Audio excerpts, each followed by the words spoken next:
Bismillahirrahmanirrahim. Assalamualaikum warahmatullahi wabarakatuh, cucu-cucu sekalian. Mudah-mudahan semua dalam keadaan sehat walafiat. Pertama-tama, marilah kita panjatkan syukur kehadirat Allah Subhanahu wa Ta'ala yang masih memberikan perlindungan kepada kita semua. Salawat dan salam untuk Nabi besar kita, Nabi Muhammad SAW.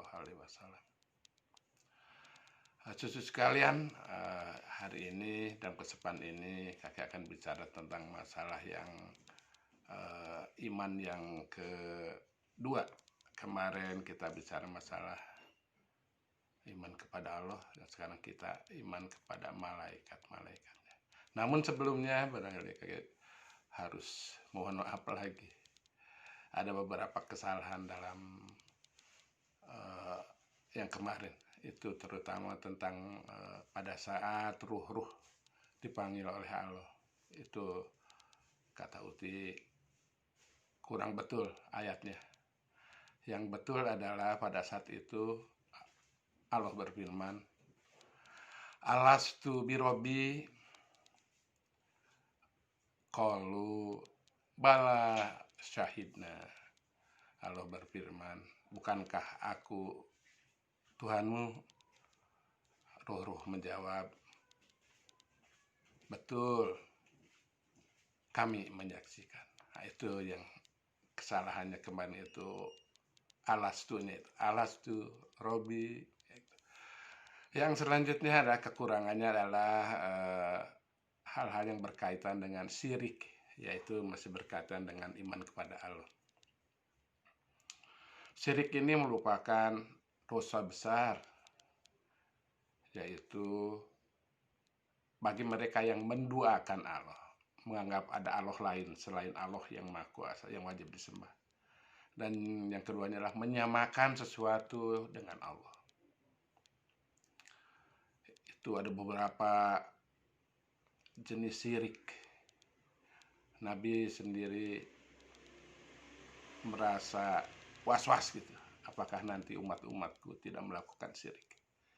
Karena tidak terasa gitu. Seolah-olah bukan syirik padahal syirik. Pertama adalah tatoyur. Itu menghubungkan sesuatu kejadian. Misalnya ada suara burung, ada tanggal-tanggal tertentu yang dapat mengakibatkan apakah keburukan ataupun kebaikan. Ada yang percaya kepada jimat-jimat. Lalu ada yang kedukun, perdukunan. Ada yang suka memberikan sesajen. Ya, kita tahu bahwa zaman dulu barangkali di sawah kalau habis bertani. Lalu ada juga yang melaksanakan ritual sihir. Nah, ini sangat berat sekali hukumannya bagi yang syirik. Yaitu satu adalah menghapus pahala amalan, dan dua, tidak diterima amalan-amalan soleh kita. Malahan dalam Al-Quran di ayat 116 surat An-Nisa itu jelas-jelas disebutkan bahwa Allah tidak akan mengampuni dosa syirik. Lalu dalam Al-Maidah ayat 72 juga disebutkan di situ bahwa diharamkan bagi orang yang melakukan syirik itu masuk surga, tempatnya adalah neraka. Nah, ini cucu sekalian, supaya dapat dipahami dengan sebaik-baiknya apa yang dimaksudkan dengan syirik. Ada satu lagi syirik yang sangat tidak kelihatan, yaitu termasuk pada kategori riya sebenarnya, yaitu melakukan ibadah ingin memperoleh pujian, melakukan ibadah atau kebaikan bukan karena Allah tetapi karena orang lain, karena tetangga atau karena siapa gitu. Sesungguhnya bahwa segala sesuatu yang kita lakukan, apa yang kita ibadah adalah semata-mata untuk Allah Subhanahu wa Ta'ala.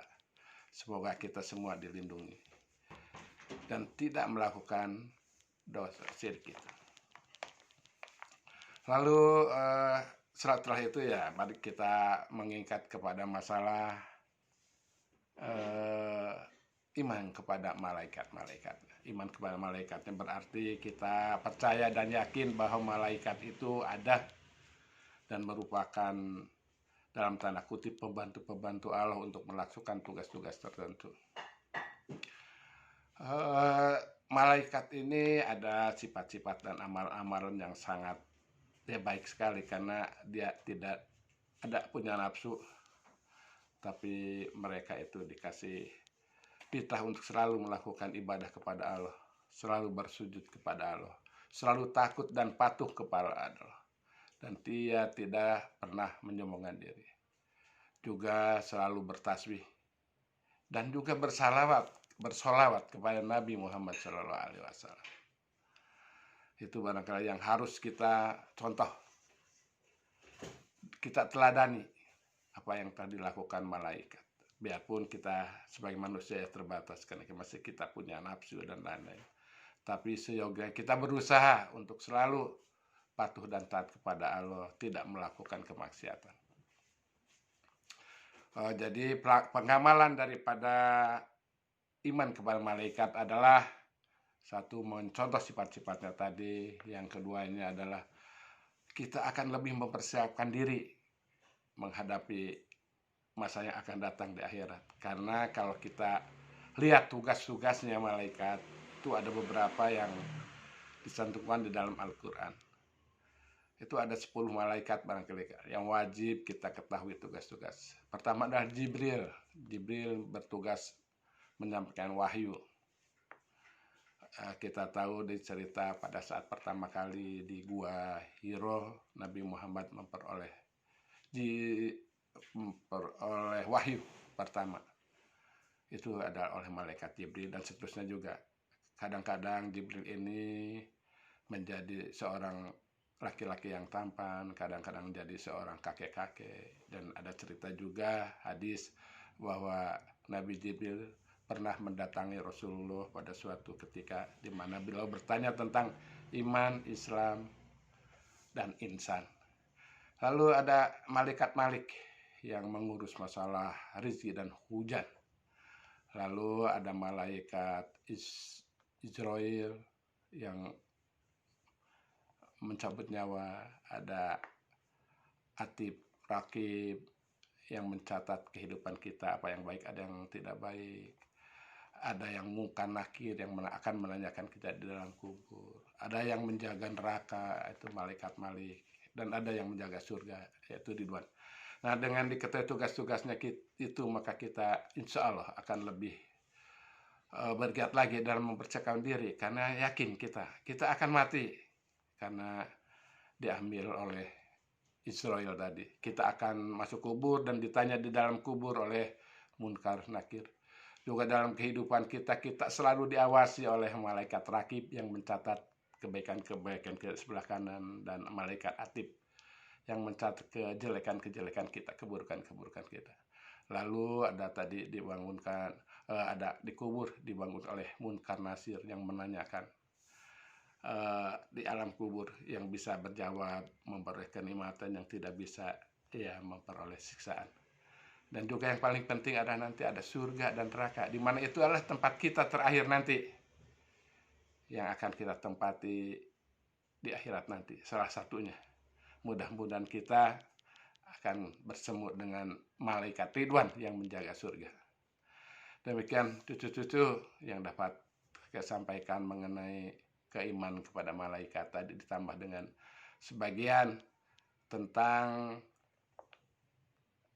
tambahan bahwa keimanan tentang Allah itu yaitu adalah kekurangan pada saat di alam ruh dan juga masalah syirik itu.